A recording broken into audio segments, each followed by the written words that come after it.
Alright, I'm back. Let me continue the story. What? You want to know who was screaming? It's not important. Just, someone panicking over what might happen tonight. You know, worries. Anyways, where was I? Oh yeah, day 2. The only people who died were the people who didn't come back to town. Like, we don't know what happened. Maybe they found something better. Maybe they hated our guts. So, yeah, we lost 8. No one I knew. Didn't talk to anyone in town. You know, they just went out, didn't come back. I don't know. Crazy. On a lighter point, some guy named Carl R. posted a message on our board. You know, the one I was talking about. House, yeah, whatever. It was basically about our plans, like what we were going to do, what we needed to do. We basically came to a consensus on that, and about how we needed 1 or 2 leaders. Personally, I think he was hinting at himself as a leader, and I think he's insane. He's some crazy voodoo religious nut, and he kept asking people to bring him souls. Like, what the hell is wrong with him? Whatever, he seems nice enough though. Yeah, but he had some good points about what we should be doing, but I don't know, you know. I've seen The Mist. I don't want to get stabbed in the gut and stuff, you know, that's what I was thinking. Trey continued his radio show. It was keeping spirits pretty high. Really helped us get energy, and like, it made the day's work fast, and it made things feel almost normal again. Like, he would even play music, and I don't know where he got the music, but I don't know, something seemed a little off about him at the time. Like, he just said things that didn't really make much sense when I would talk to him, and on the radio you could tell there was like a tinge of something in his voice, but no one really knew until later on that day. Some guy named Defender took a mattress from a part of our wall, and he left like a big hole there. Like, I don't understand how, like, you can just leave a hole when there's zombies that are gonna come at night. But he put it in his house, and people started complaining. There was some yelling and some fighting. I think people were like leaving notes on his house saying that we shouldn't let him do anything because he'll just keep taking stuff. But he got really quiet, and he just didn't really say anything after a while. Some guy named Jasmine T, he was complaining that we didn't have our workshop up and that we were all gonna die, you know, whatever, crazy bastard. But he started taking things from the bank and hoarding, like he was gonna like hold out or something in case something happened. But I went to his house because we were gonna go take the stuff back, or ask for it back, and we found him dead inside his house.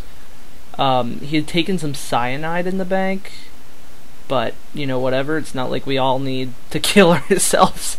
But so yeah, we took the stuff back to the bank, and he left a note saying we were all doomed. Like, at least we're not giving up. Like, who gives up that easy?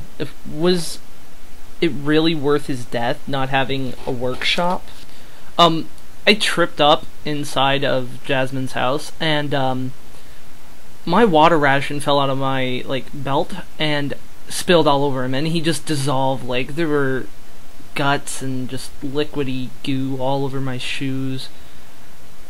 They weren't much of shoes anyway, so I basically had been walking around with gooey feet, zombie feet, for I don't know, the rest of the day. You know, after that, I was asking people like, why we just didn't go outside and start like peeing on zombies, and they kept saying like it wouldn't work. I was like, I just basically killed a zombie with water, but I don't know, supposedly peeing on them doesn't work. Maybe I'll try it later. I thought to myself that maybe I'd try it later. Didn't work. Yeah, so I noticed that people had been adding things to the wall, and I had a few supplies, and I built it up. I finished the wall. It seems finished. I'm sure there's more we could do in the future, but for now it's good. And it seems like that's all that was done on that day.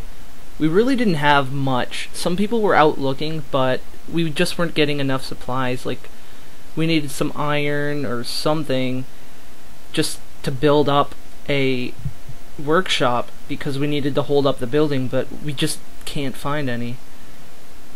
It didn't look good for our survival tonight, and we had already used up half our water. Somehow, Carl, like, I don't know, blessed our wall. It actually worked. I decided to finish my day by making a tent to sleep in. Like, it wasn't much, but it was home. I had a little pole that I had left over that, you know, in case something got in, I could kill it, hopefully.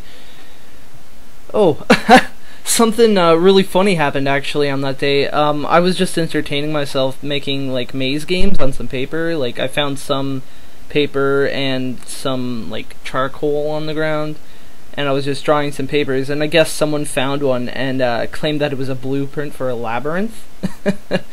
But well, I didn't tell anybody that I actually drew it up or anything, so I hope we don't actually... I hope no one really planned to build it at that point. We also found a blueprint for a nuclear reactor.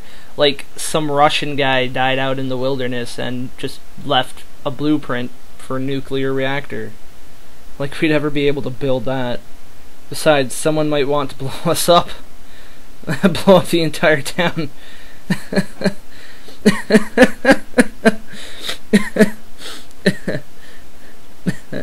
But seriously, someone might want to blow us all up, because Trey started acting really crazy. He was on the radio and he was talking about how he wanted to burn all the rotters, and he was one crazy son of a bitch, and that made everyone feel pretty on edge. I, for one, was ready to do whatever needed to be done if Trey went out of control, tried to burn us all, or I don't know what he would have done at that point. I found out later, but I'll tell you that part when it comes along.